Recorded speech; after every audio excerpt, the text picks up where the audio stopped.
And it says I'm according. So it's up to its usual standards. Okay, so we're going to go ahead and record this, and then I will, if nobody can make it, we're going to go ahead and we're going to put this on the YouTube so everybody can access it. All righty? Oh, okay. And hopefully this will be loud enough that we can get it, and I will also repeat some stuff if you don't speak up super loud. Now, the purpose of this module is to deal with the intersection of diversity, the intersection of the qualities of diversity, unifying factors, and how art can play a role. One of the things I mentioned last week is that art, real art, is never jealous. There's always enough room for everybody. And so if somebody else does something, unless they're stealing your song or they're stealing your work and claiming it's their own, there's no reason to be jealous or anything, and there's every reason to be supportive, because everything that benefits other people as an artist, everything you do to benefit other people is also something that strengthens yourself. I remember reading the Quran and really being blown away, and having people get, believe it or not, people are upset. Said, well, don't you believe in the Bible? Isn't reading the Quran going to dilute your faith in the Bible or whatever? And it's just like learning new things or learning other perspectives. It rarely, if ever, dilutes what you already believe. Instead, it kind of strengthens and deepens it. So that's the kind of tenor of the discussion that we're having today. And one of the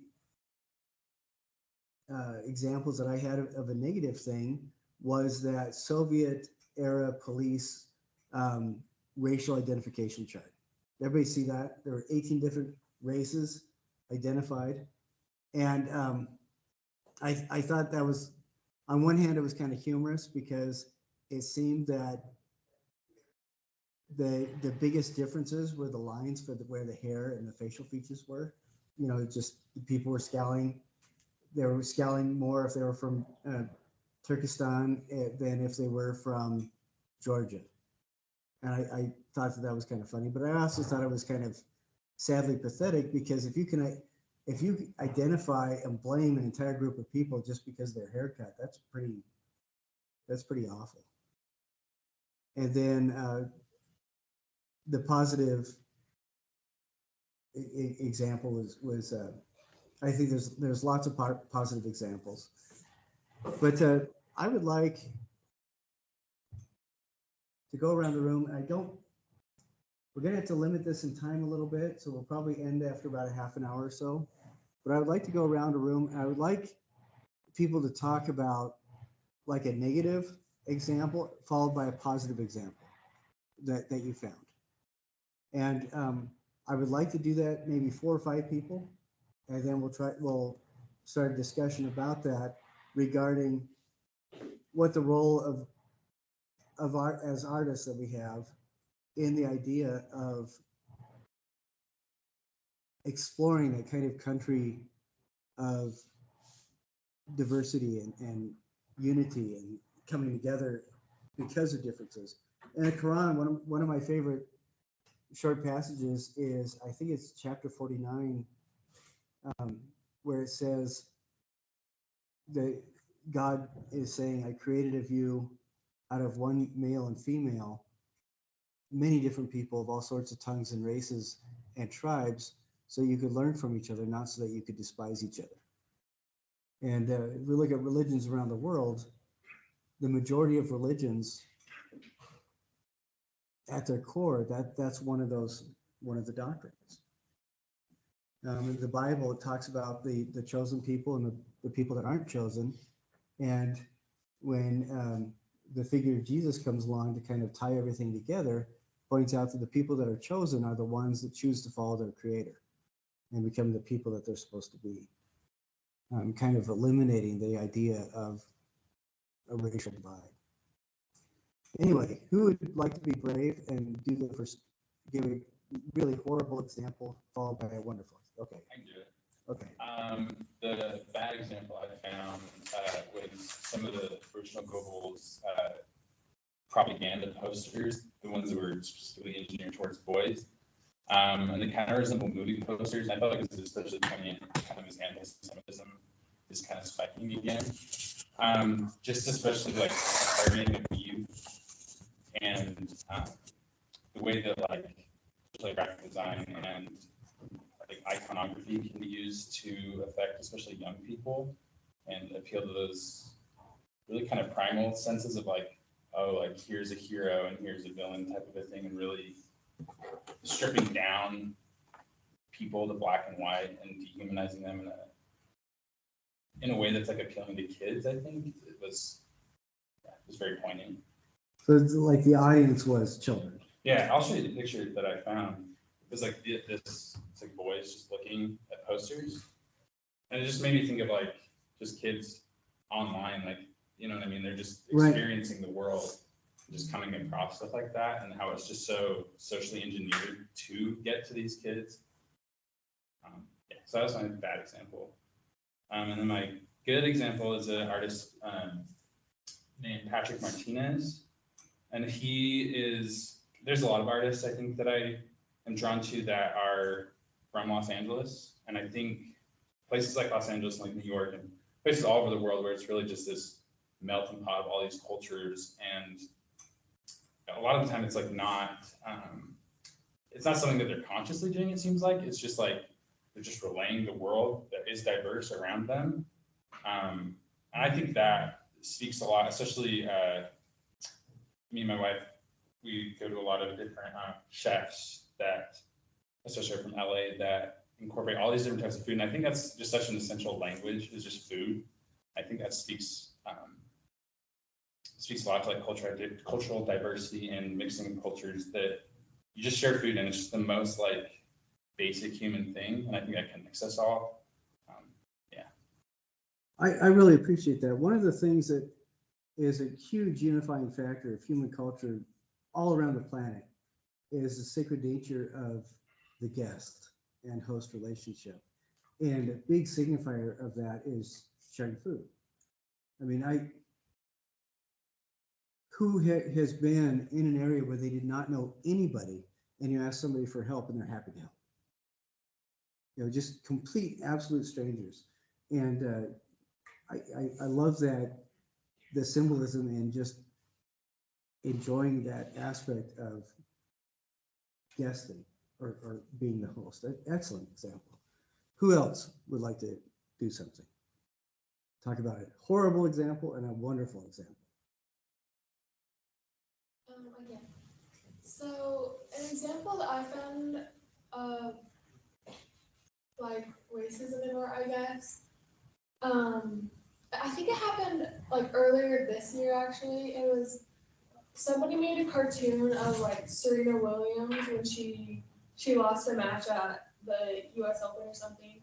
And lots of people were upset because like obviously the artist portrayed her with like just like really stereotypical black features, like obviously like over accentuated like the sides of her lips, and like that she did her hair like that, even though that's not how she was even wearing her hair that day.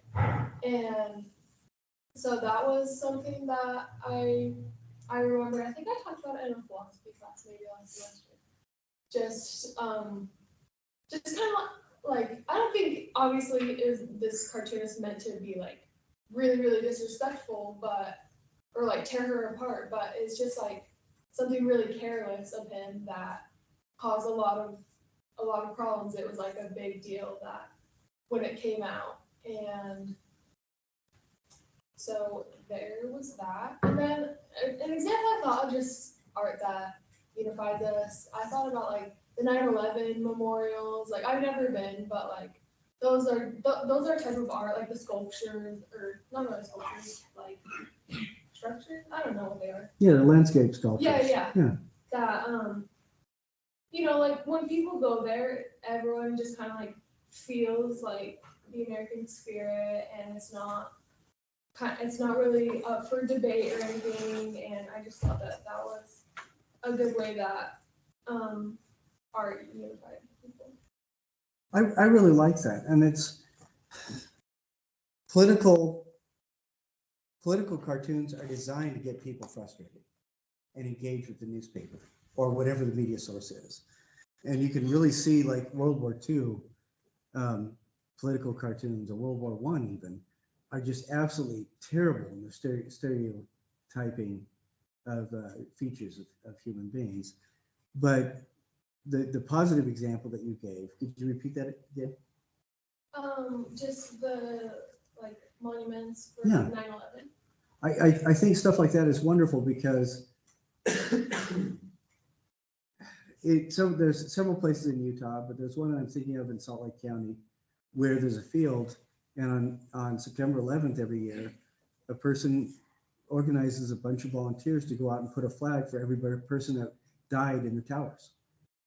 And at the Pentagon and in the field where the airplane crashed. And I love that because there are all these flags that represent everybody. And they're not differentiated by, this little group is all the people from New Jersey. This little group is all the people whose parents were from the Philippines. It's everybody together being recognized all at once. So yeah, I really like that. Excellent. Okay, another good, bad example, another good example. Can I give a color real quick? Sure. So I went to the Washington Memorial where they have all the sculptures and stuff, and it's really cool because they're all the same color, they're all the same shape, they're all the same size, and it's just very beautiful there, I think. Just a very nice way to remember everyone that has passed from the 9/11. Do you feel it dehumanizes them by stripping away the individual identifiers? I don't know. I wouldn't say it does, just because I feel like it has them all. I feel like it unites them all instead of trying to differentiate them. I like that because it feels to me when your intent is to create a symbol, that's completely different than when you're trying to dehumanize. And I think, like the monuments that I've seen, the things that represent people have become symbols rather than dehumanizing objects. And that's a difficult thing for us as artists to kind of deal with. But I also feel that as artists, you have that sense that you've grown until it's become innate in your expression to be able to communicate what you intend. And all of you are at that state where you can communicate what you intend. And I think that's another thing that differentiates between dehumanizing and becoming a symbol, a unifying symbol. Excellent. Wasn't there I think it was a Vietnam memorial that they put up that did get criticized for being dehumanizing for some, I can't remember why. But there was one in Washington. I'll have to look it up. Well, the wall memorial, yeah. And one of the critiques against it was that it was dehumanizing. Yeah, do you remember why? Because they were just names. Okay. And I thought that was horrible because in the military, one of the reasons for the dog tag is that when a soldier is dead, in order to move on, what they'll do is put a dog tag between their teeth and slam their jaw up so it locks breaks through the lower jaw. The dog tag is held in place so the person can be identified and sent back to their family after the firefight is over. And so that the name becomes incredibly important. And what's really horrible is that a lot of the times in prison camps and cemeteries for people that have died in hospitals and during the Spanish flu or yellow fever, it's just names, it's just numbers. That's all you get. And in the Vietnam Memorial, having those names there becomes incredibly powerful because that's the thing that identifies the soldier. The thing that limits them is that ID number, and the thing that identifies them is their name. And so that I have not been able to understand that criticism. It's like a reaction to their own emotion almost. Yeah. And it's just, there's something magical about recognizing somebody's identity. Very, very much so. Even and the other thing that's kind of beautiful about it, well, another one of the critiques is that it became a wall separating. And so people say, well, it's a symbol of separation. well, no, it's this person, the woman who designed it built this horizon. And the horizon, when you come up to it, the stone is highly polished, and you are reflected in it. So you see yourself submerged in the sea of names of people that are recognized. Right? Everybody has a right to say what they need to say, but you also have the right not to have to agree with it. Yeah. So It's just interesting that I like that one was notably criticized. I think right, it's yeah. interesting. But it is a beautiful thing. Yeah. I think it's wonderful. Somebody else, negative example and a positive example. I have a positive example. Okay. I have a negative example, but I did see this. I don't know if it was necessarily like someone intentionally making it art, but it was like it's this picture of like a library, and all the books are like different colors and different patterns and everything. And I just thought this is cool because it just shows like that we can all be together and be different and just like all like coexist basically. So I just like that picture. I came up like on an art website, but I don't know if it was intentionally being art, but I think it passes off as being art. I think that's They're all- and that reminds see me. it, they're all Yeah, like that's really different. cool, and they're all different.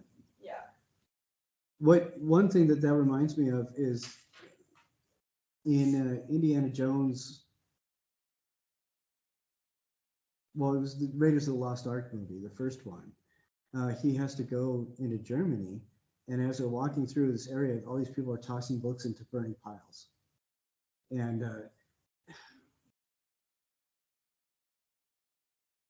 I think it was in The Last Crusade where Sean Connery points out that he'd rather read books than burn them. And I thought that was kind of cool because I think that ties in a little bit with what you're talking about. Burning books, dismissing history, trying to restructure our remembrance of reality goes a long way in helping to divide people. And that was really vital in that Christian reformist movement that became Nazism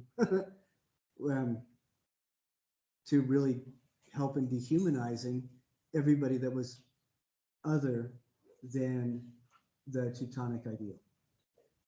So yeah, but I think what you showed is a really, I hesitate, I don't want anybody to be nauseated. I hesitate to say it, but it's a perfect bookend, those two ideas. All right, excellent. Who else can give us a negative and a positive example? Does Lisa have any?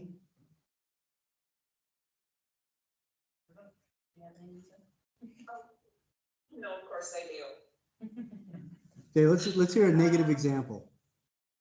For a good one that I'm thinking of is when Fred Rogers on Mr. Rogers' neighborhood had I believe it was a mailman, when he had the mailman over for lemonade and soaked his feet. So him and his black mailman soaked their feet together. And that was like amazing at the time. So because that was just not done. This is a positive example, I hope. But I was a young child. I didn't realize that wasn't done. Right. But it was an amazing thing. And looking back on that, Mr. Rogers' Neighborhood was a very impressionable show, and it made me grow up, and realizing some of the amazing things and impressions that it made on me. Yes, I'm showing my age. As far as negatives, I see so much in the media that includes guns and just so much negative music. I love with everyone. I love it so much. But then you listen to the words and like everything is about drugs and sex, and it's really difficult. I have a 14-year-old girl, and I see the things that is surrounding her, and there is so much negativity. It's really difficult. You look at some of the musicians and the tattoos all over the face, and that's their version of art. More power to them, but it does set certain statuses, and they talk about how much they love their guns and their money and how they got their money because of drugs, and again, that's their form of art, and it's very difficult, and it's hard to stomach. I think in that case too, it's almost like a self-feeding monster that starts to grow. And Yeah, it really is. But there's also, as far as on the good side, thankfully, through the ages, and it's been, like since photographs ever came out around, you can always find these beautiful photographs of a black child and a white child hugging each other. You will always find it. Children do not recognize this color. And I love those pictures. They don't recognize race, they don't care. That factor doesn't come in until later. And so those pictures just make me so happy.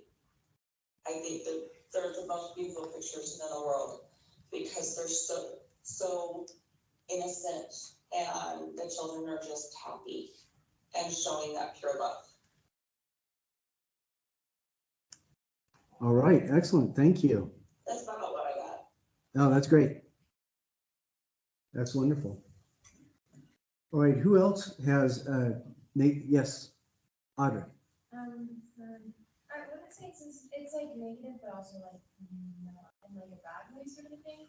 I think Walker, I think she was on our artist list, but she has a lot of like silhouette paintings, and they're usually centered around very stereotypical. She's a Black artist, but she focuses on a lot about slavery and the stereotypical ways Black people were often portrayed in like stories or media, and just like kind of how they were seen, and it's kind of just a very like negative depiction of race that I feel like we don't always like to see. Her work is somewhat like uncomfortable to look at because it's not very like a very pleasing depiction. It's not like it starts the conversation, so I'm not saying it's like bad, but I think just the way that they're portrayed in that such like stereotypical manner, it becomes like very just hard to look at to think, because there's so much like history behind what she's painting. Yeah, it's not very romanticized at all. It's really brutal.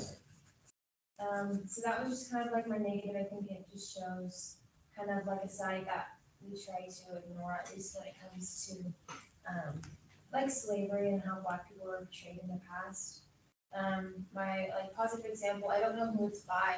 I just came across it on the internet once, but it stuck with me because my sister went to Ghana and she brought back this like painting, and it was done on wood, and so it was very similar to something my sister had brought back home from a trip to Africa, but it's this African style, this Ghana style painting on wood, and it's like, I don't know how to describe it, but it had a bunch of just colors that I think are very common themes in African art. It's got like all these like squares, and in the center of this wood painting, is a lifeboat with a bunch of people on it, of like different races and ethnicities, and you can see someone wearing something like a hijab or some other sort of cultural head covering like that. And they're all just like in this like boat together, and it was just a really like beautiful piece, and the colors and the way that the people were portrayed in the piece, no matter what their race was, it was just done very beautifully, and it was just kind of like a very peaceful piece. All right, excellent. That's, I really appreciate those two things too. Another counterpoint to Carol Walker's stuff is Betty Saar, who I think is just incredible.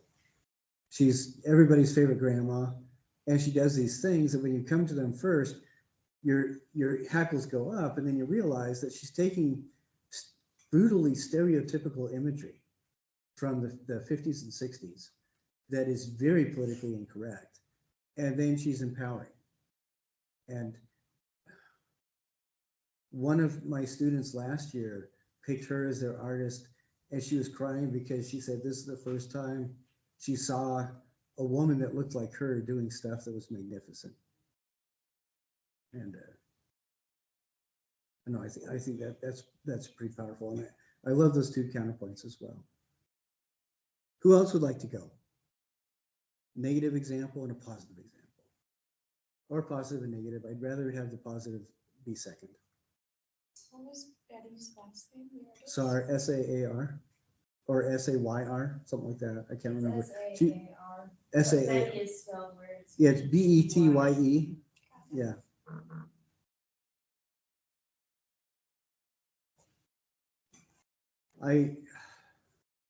When I took my kids to South Dakota, we went to Mount Rushmore first, and then we went to Crazy Horse.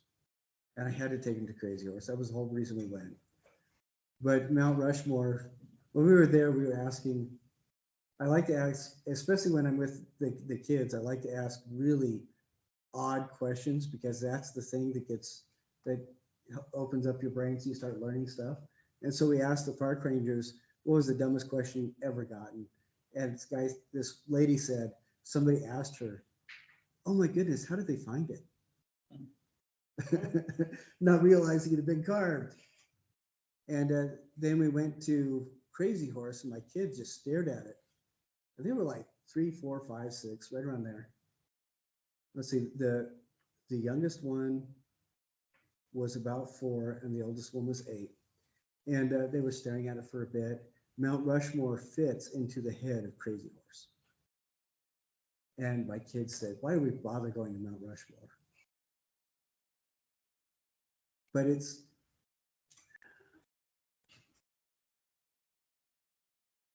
there are some really powerful things that we can see that kind of sidestep language and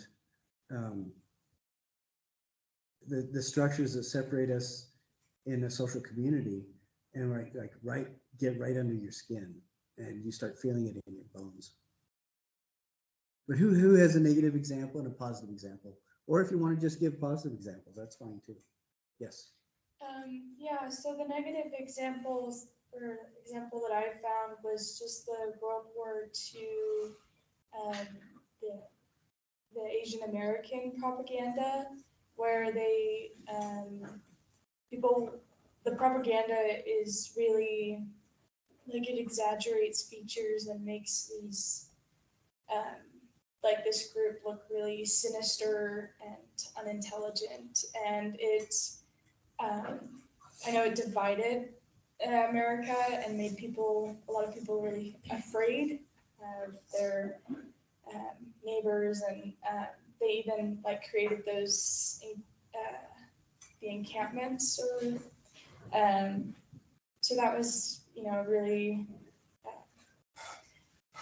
good example of bad art. And then something that I found that was a good example of like unifying art was this artist, Eduardo Cobra, I think that's how it's pronounced. He created it's the Guinness World Record largest mural created by one artist. and it shows 5 indigenous people from 5 different continents, based on like the 5 Olympic rings. So it was created for the 2016 Rio Olympic Games. So it just is about like that we're all connected, and yeah, it's just so large, like you can't ignore it if you were to walk past it. It's very bright and bold. I feel like it just demands your attention, and demands that you not ignore or like walk over or whatever. Other races where you just, it asks you to see them, and then, that we're all connected and united. I like that. It's becomes almost like a landscape feature that you have to deal with. Yeah. But it's positive. I like that. That reminded me of another example of unifying art, and I hope nobody throws up. How many of you guys have seen or been to or seen pictures of the gum wall in Seattle? Oh, yeah. I mean, there is saliva from all around the world that is stuck to that wall. As it grows, what's that? Oh yeah, they power wash it every couple of years. But I was there. There's this place where you can get really good croissants, like right across the street and just a little bit north of it. And we were there getting chocolate croissants, and I happened to turn around right at the absolute worst time.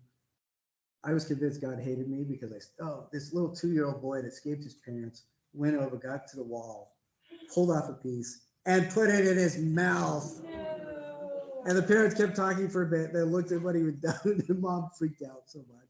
And the dad was laughing. And then he got a look from his wife, so he got down and freaked out too. Oh, that was so foul and nasty. But those are really, I like your example better. Excellent. All right, another good example, bad and good. Was it helpful to be asked to find bad examples and good examples? During World War II, it was interesting too because like Italian Americans were ostracized in their units as well because it got to be fighting alongside Mussolini. But it's interesting too that you can find propaganda against whatever factors people want to use to separate. And I know I've always thought that was kind of interesting when individuals in power or organizations in power want to dehumanize somebody, they will find whatever they can latch onto to do it. And like Lisa was saying, you talk to a child, and the features that or the things that for them identify different people are just the gestalt of the individual. It's very difficult for a child to be able to really clarify what makes this person different as an individual, because it seems like it's easier for them to express the individual as an entire package. This is my brother, this is my sister, because that's who they are. And it isn't until the person starts getting a little bit older that it seems that they're able to articulate why this person is a bad or good person or different or whatever. Arthur Conan Doyle got in a lot of trouble initially when he started creating his detectives, the most famous of which, of course, is Sherlock Holmes. Because at that time, Victorian police detectivery or whatever had to do with whether or not people looked shifty. And you could identify a criminal because they came from a bad family. They didn't have good breeding. And Arthur Conan Doyle said, well, no, that he was very Aristotelian in that he thought the person was bad or good because of what they did habitually, not because of their breeding or their facial features or the phrenology that went into their scalp. Because that was another identifying thing. You could tell a person when they were young by the bumps on their scalp as to whether or not they'd be a lifelong criminal. I mean, there were whole papers written about that. And it was actually taught in universities. which I think that's rather astonishing.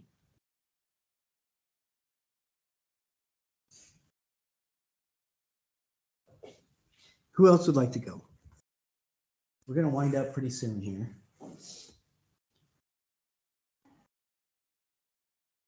So back in the day, especially like around the world,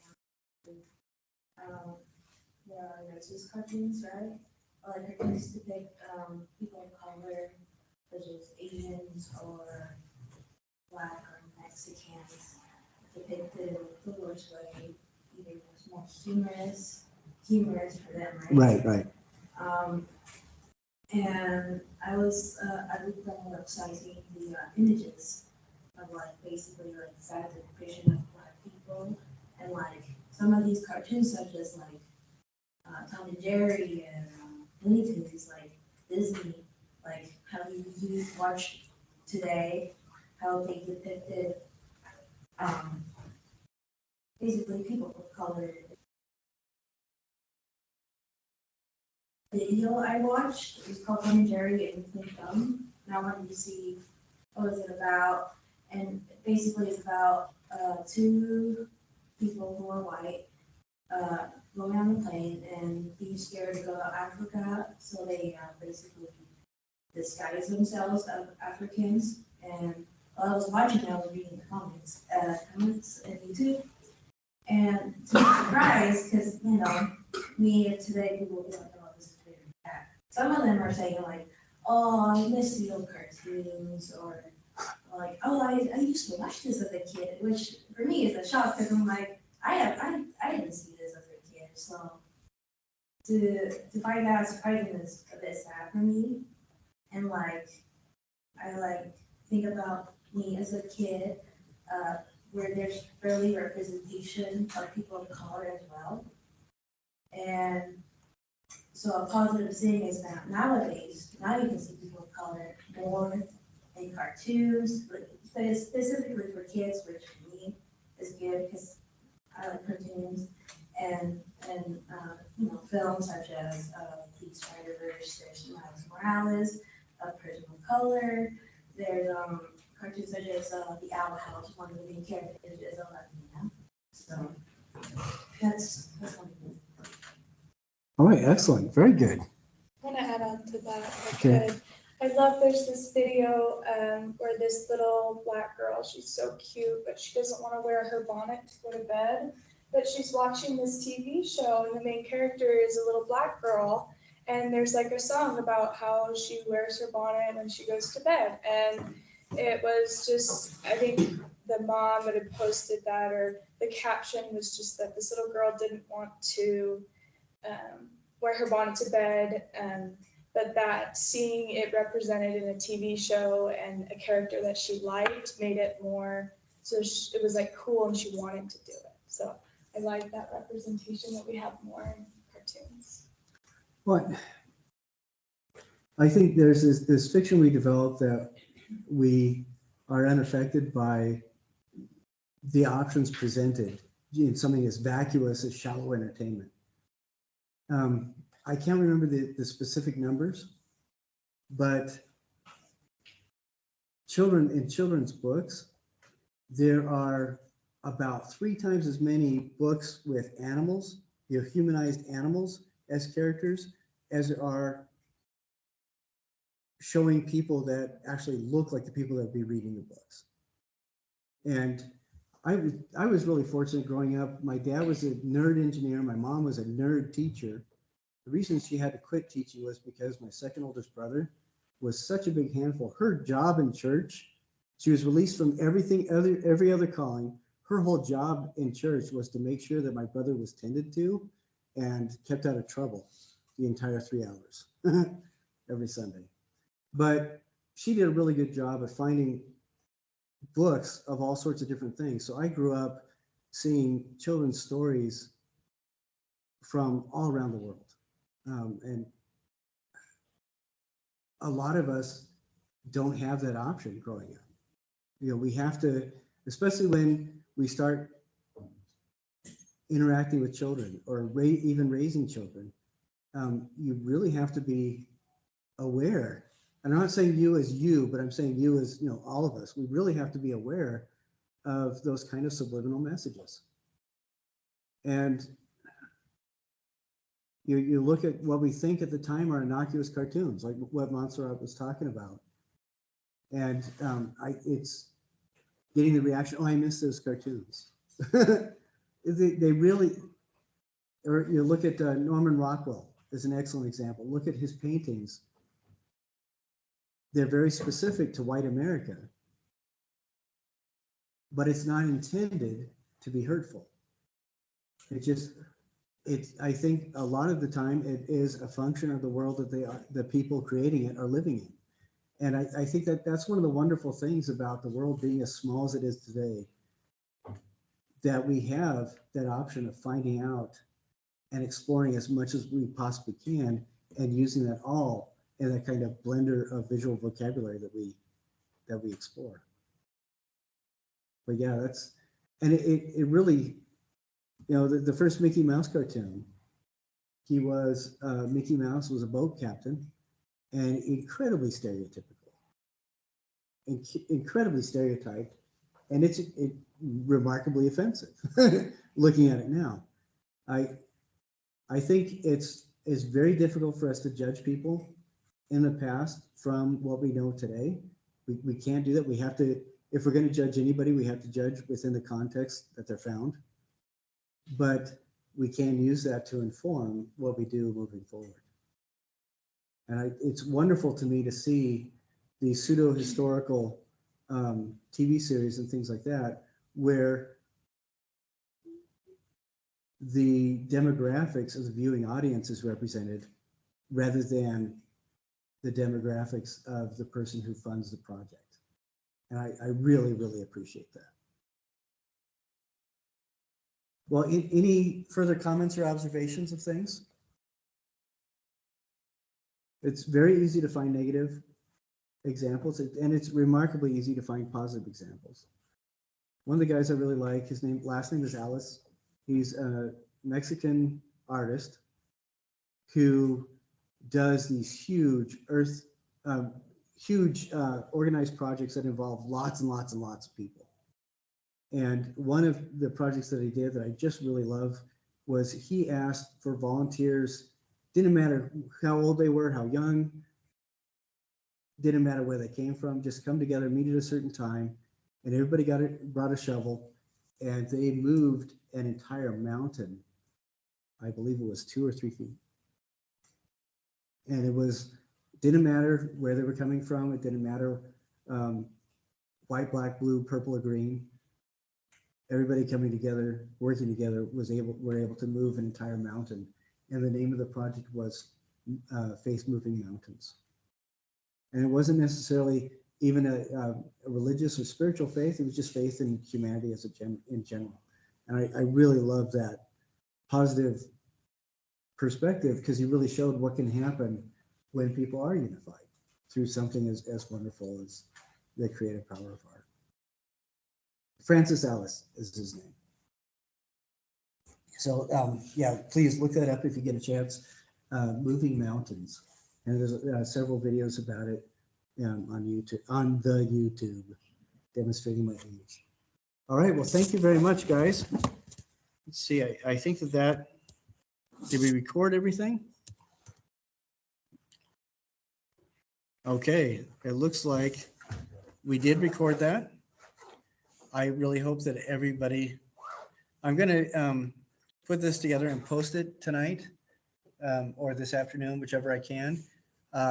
So hopefully it turns out.